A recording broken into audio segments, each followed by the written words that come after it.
Vamos a continuar con las transiciones electrónicas.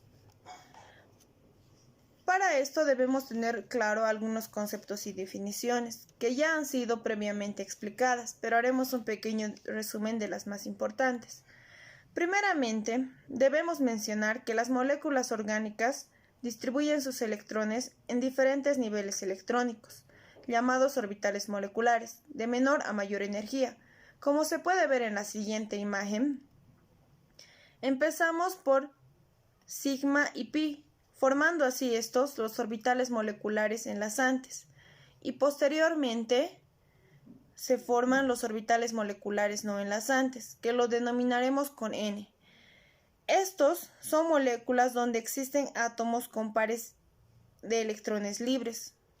Algunos ejemplos son el oxígeno, el azufre, el nitrógeno y algunos halógenos, así como ya habíamos dicho, formando los orbitales moleculares no enlazantes.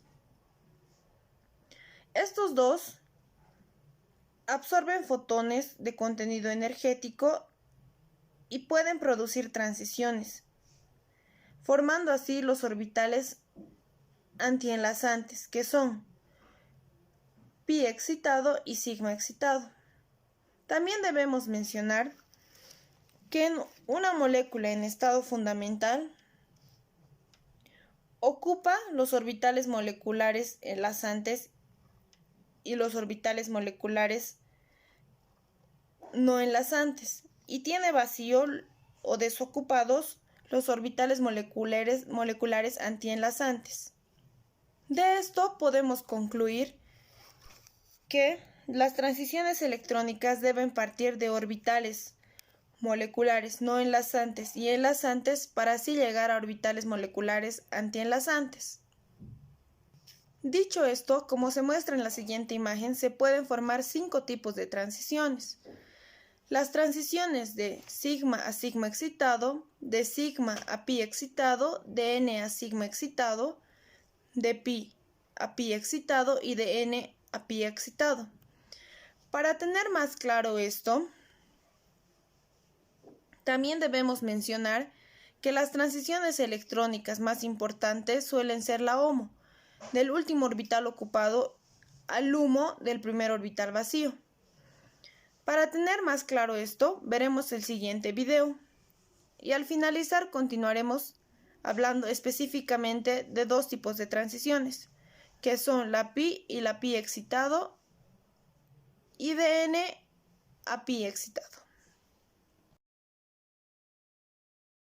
Diferentes moléculas pueden absorber diferentes longitudes de onda, y si una molécula puede absorber luz en la región ultravioleta visible del espectro electromagnético, entonces podemos encontrar la longitud o longitudes de onda que son absorbidas por ese compuesto, usando un espectrofotómetro UV visible. Lo que hace es irradiar una muestra con luz en un cierto rango de longitudes de onda, que van desde aproximadamente 200 hasta 800 nanómetros, con lo que obtendremos un espectro de absorción. Este es el espectro de absorción para el 1,3-butadieno, y podemos ver que esta molécula absorbe más aproximadamente aquí, y si bajamos podemos saber a qué longitud de onda corresponde. Bueno, está un poco antes de los 220 nanómetros, corresponde a 217 nanómetros, y a esta longitud le vamos a llamar lambda máxima. Entonces, la longitud de onda máxima absorbida por esta molécula es de aproximadamente 217 nanómetros. Absorbe en la región UV, ultravioleta. Por eso el butadieno no tiene color, es transparente. Pero analicemos la estructura con más detalle. Observen que tenemos 4 carbonos y cada uno tiene una hibridación sp2. Eso significa que cada carbono tiene un orbital p. Así que tenemos 4 orbitales atómicos, y si hablamos de la teoría de los orbitales moleculares, estos 4 orbitales atómicos se combinan para formar 4 orbitales moleculares, 2 orbitales enlazantes y 2 orbitales antienlazantes. Miren, aquí abajo tenemos los 4 orbitales moleculares, pero primero vamos a enfocarnos en el lado izquierdo. Vamos a ver. Los orbitales moleculares enlazantes tienen menos energía que los antienlazantes. Entonces, este orbital y este son los orbitales moleculares enlazantes. Enlazantes. Mientras que este y este son los orbitales antienlazantes. Antienlazantes. Y bueno, la energía aumenta, así que los orbitales antienlazantes tienen más energía, pero vamos a analizar nuevamente la estructura del butadieno y veamos cuántos electrones pi tiene. Aquí tenemos 2 electrones pi y aquí tenemos otros 2. En total tenemos 4 electrones pi. Entonces, nosotros tenemos 4 electrones. ¿Pero dónde los ponemos? Bueno, primero vamos a colocarlos en los orbitales de baja energía. En este orbital molecular enlazante tenemos 2 y en este orbital molecular también tenemos 2. Así que los 4 electrones pi están en los orbitales enlazantes. Claro, cuando hablamos del estado fundamental. Este es el estado fundamental o basal del butadieno. Fundamental. Ahora, vamos a imaginar que hacemos incidir una luz sobre el butadieno y que la molécula absorbe energía de esa luz. Así que habrá una diferencia de energía entre los orbitales. En particular, nos interesan estos 2 orbitales. Entonces, hay una diferencia de energía entre estos orbitales. El orbital de abajo está ocupado por electrones y tiene más energía que este. Entonces, este es el orbital molecular ocupado de más alta energía, que por sus siglas en inglés se conoce como HOMO. Mientras que este orbital, que es el orbital antienlazante, como todavía no está ocupado, además tiene menor energía que este es el orbital molecular desocupado de más baja energía y por sus siglas en inglés se conoce como LUMO. Así que cuando hablamos de una molécula que absorbe energía, hay que tomar en cuenta el orbital ocupado de más alta energía, HOMO, y el orbital desocupado de más baja energía, LUMO, porque la diferencia de energía entre estos 2 orbitales es lo que nos interesa.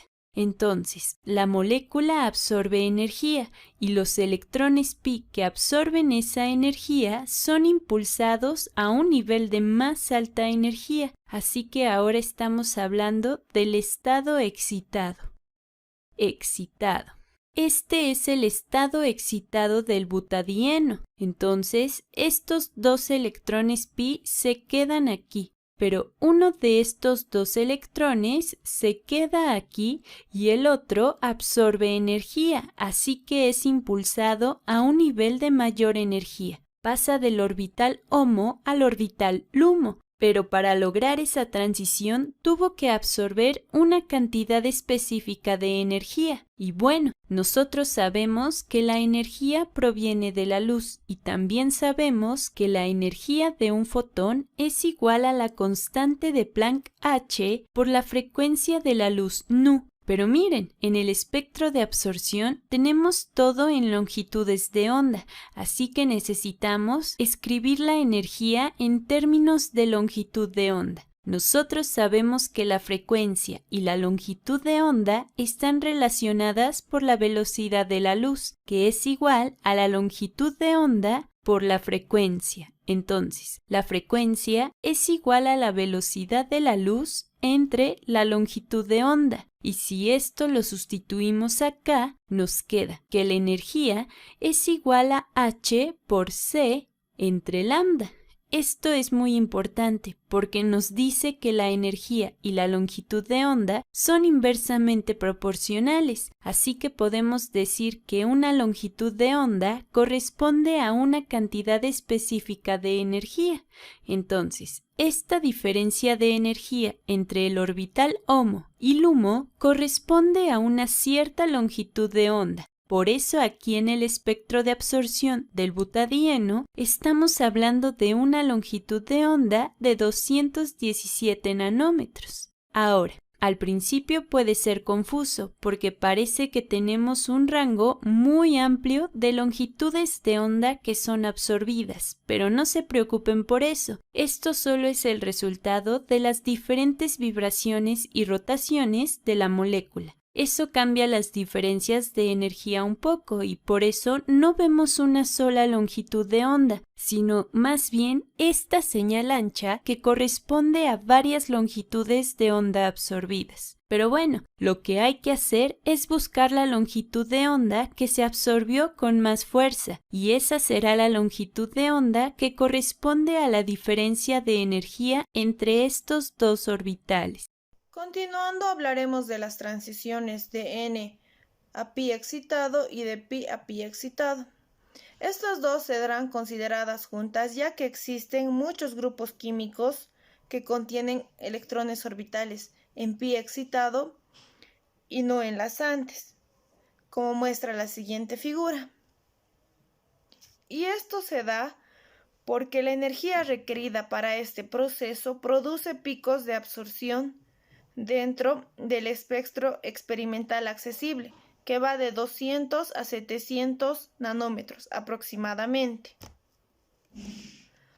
También debemos mencionar que las transiciones de pi a pi excitado, la absorción de la cantidad de energía es relativamente grande, por lo que suelen aparecer en el ultravioleta lejano, mientras que de N a pi excitado se necesita menor cantidad de energía, como consecuencia de lo cual se originan las bandas en las zonas ultravioleta, próximo y visible.